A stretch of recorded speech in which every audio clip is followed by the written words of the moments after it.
All right, let's dive in. Today we're tackling Thomas Kuhn, a guy who, well, kind of turned the world of science upside down. He really did shake things up. You know, it's funny, he wasn't even a philosopher originally. Right. Physics was his thing. Physics. Okay, so then how did his book, what was it called?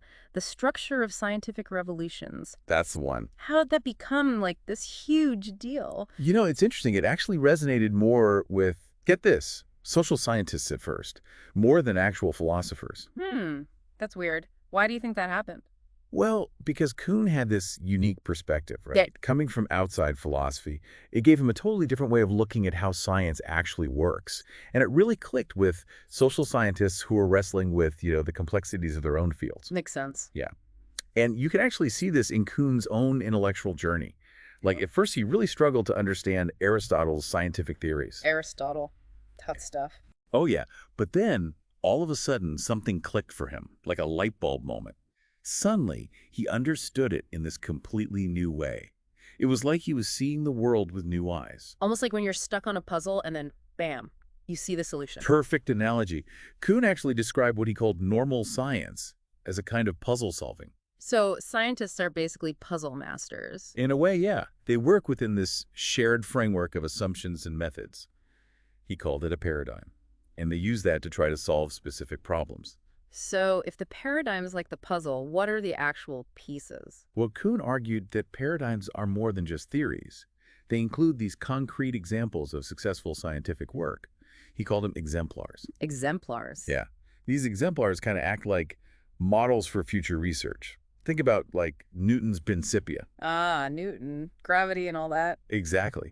But it wasn't just some list of laws. It was a whole demonstration of how to actually use those laws to solve real-world problems. Oh, I see. It's like instead of just having a recipe, you get to watch a master chef make the dish. You actually see it in action, get the why behind each step. You got it. And this really challenges the whole, traditional view of science as purely logical and rule-based.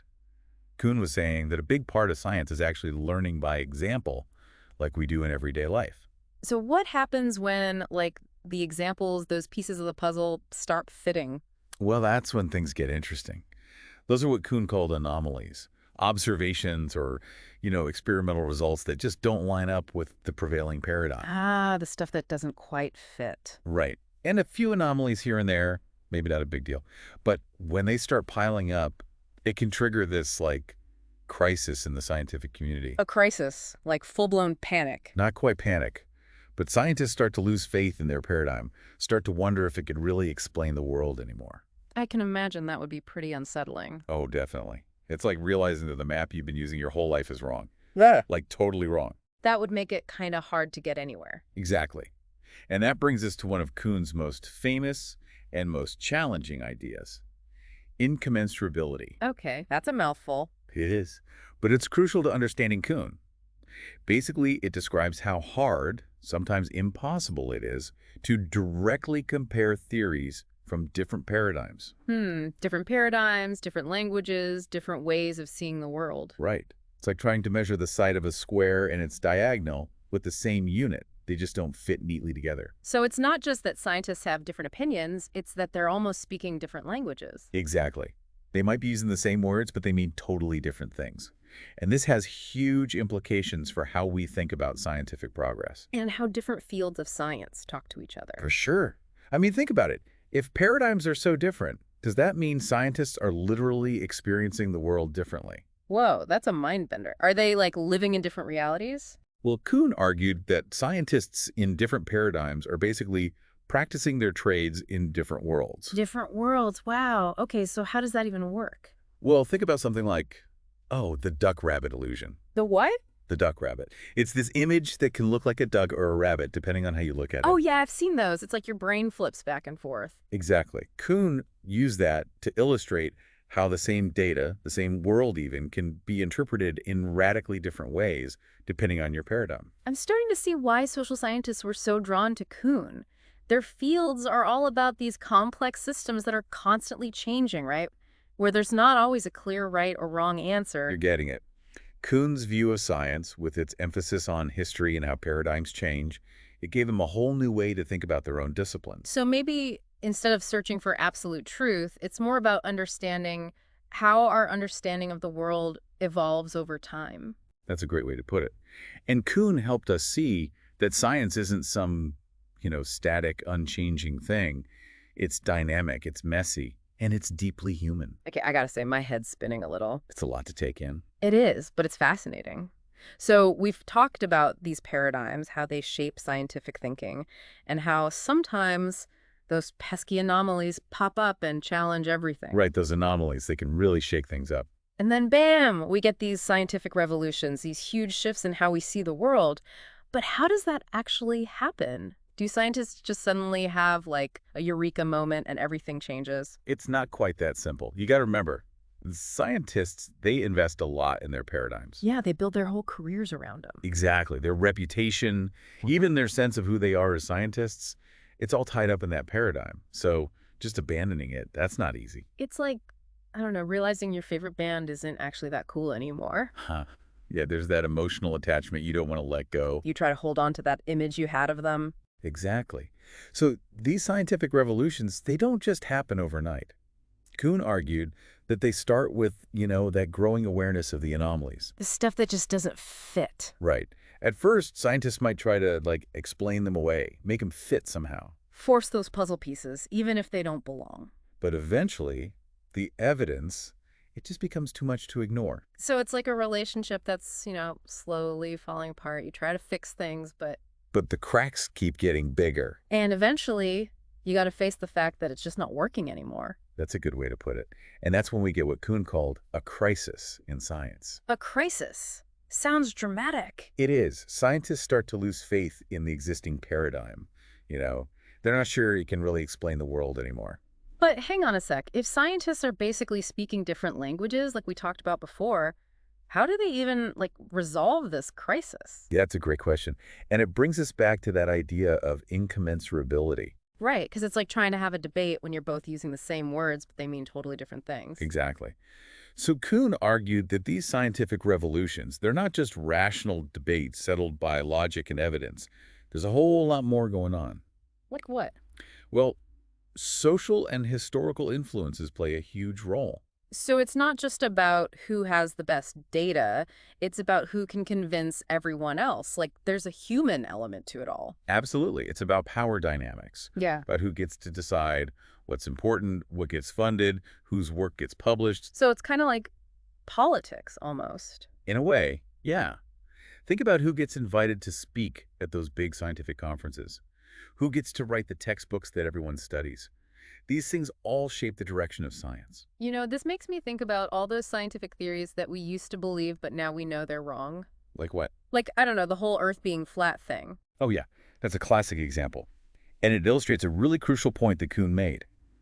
He didn't see scientific progress as this, straight line towards the truth. Not a straight line. No.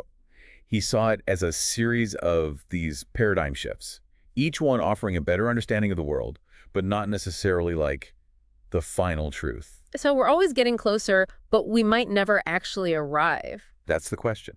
And it leads to a really, really important question. If there's no, objective way to measure scientific progress, how do we decide which scientific claims to trust? Especially now when there's so much information out there. And a lot of it is, conflicting or even misleading.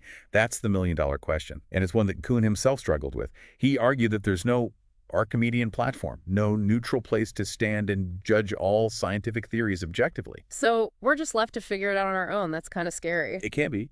But I think Kuhn's work, instead of leading to, despair or anything, it should actually empower us to be more critical thinkers. Critical thinkers? How so? It encourages us to question assumptions, to really examine the evidence, to consider different perspectives. So it's like being a detective, kind of. Piecing together the clues to get the most accurate picture of what happened. That's a great analogy. Instead of just blindly accepting any scientific claim, we got to engage in what you might call, informed skepticism. Informed skepticism. I like that. So what kind of questions should we be asking? Well, start with the basics. What are the assumptions behind this claim? What evidence is there to support it? And super important, who's making the claim?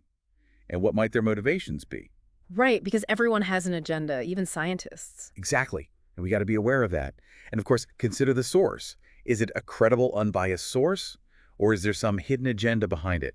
It's like checking the credentials of a witness in a trial. Makes sense. You wouldn't just believe anyone who takes a stand. Right. And this is especially important now with so much information online. It's hard to know what to trust. So, yeah, we got to develop those critical thinking skills. Wow, we've really journeyed far, haven't we? We have paradigms, revolutions, even incommensurability. It's been a real deep dive. But, before we wrap up our exploration of Thomas Kuhn, Yeah. what are like the key takeaways? What really sticks with you? Hmm. Well, I think one of the most important things is that science, it's not this fixed, unchanging thing. It's not. Nope, it's constantly changing, always evolving. And here's the thing.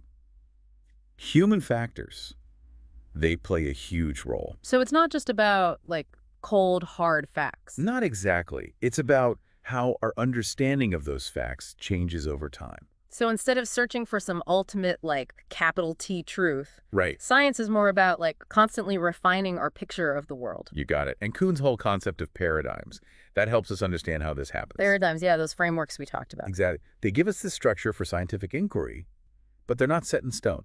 They can change. Oh, yeah. As new evidence pops up, new ways of thinking, the paradigms shift. Like updating a map as the city grows and changes. I love that. And those moments when we switch to a new map, that's like a Kuhnian revolution. A complete shift in how we understand things. But those shifts can be pretty, I don't know, unsettling, right? Challenging our beliefs, turning things upside down. Absolutely. Yeah. Kuhn helped us see how big those shifts really are and the challenges they bring. Think about it, going from thinking the Earth is the center of everything Yeah. to realizing, oh wait, we're just one little planet orbiting the sun. That must have been a mind-blowing change. I bet. But it brings up something we touched on before. If there's no, objective truth in science, Right. If Krung's right about that. doesn't that mean we're lost at sea? Adrift in a world of uncertainty? It kind of feels that way. I get it. Yeah. But honestly, I don't think Kuhn's work is about saying science is useless or anything. It's more about giving us a realistic view. A realistic view. Yeah. It encourages us to embrace the fact that scientific knowledge, it's always changing. And to engage with it, I don't know, in a smarter way. Smarter. So not just taking everything at face value. Right. We need to question things, be curious, and always, always think about where the information is coming from. So instead of clinging to old dogmas, we should approach science with, what, an open mind. Open mind, yeah. Willingness to change, to be wrong even. And remember, Kuhn showed us that science is a human thing. Scientists are people, not robots. Exactly. They have their own biases, their blind spots. Recognizing that helps us see that science isn't perfect, but it's still the best tool we have. It's like any tool, I guess. A hammer can build a house or break a window. It's all in how you use it. That's a great way to put it. And Kuhn, I think he was reminding us that we all have a responsibility when it comes to science. By talking about these issues, asking questions, and holding, those in power accountable, we can help make sure science is used for good. So it's not just about understanding science, it's about shaping its future. That's right. Kuhn's work, it's a call to action for all of us. Well, there you have it, folks. Our deep dive into Thomas Kuhn is complete. We've covered paradigms, revolutions, and all that good stuff. But more importantly, I hope you've walked away with a new appreciation for science, how it works, its strengths, its weaknesses, and how it's constantly changing. So keep questioning, stay curious, and until next time, keep exploring.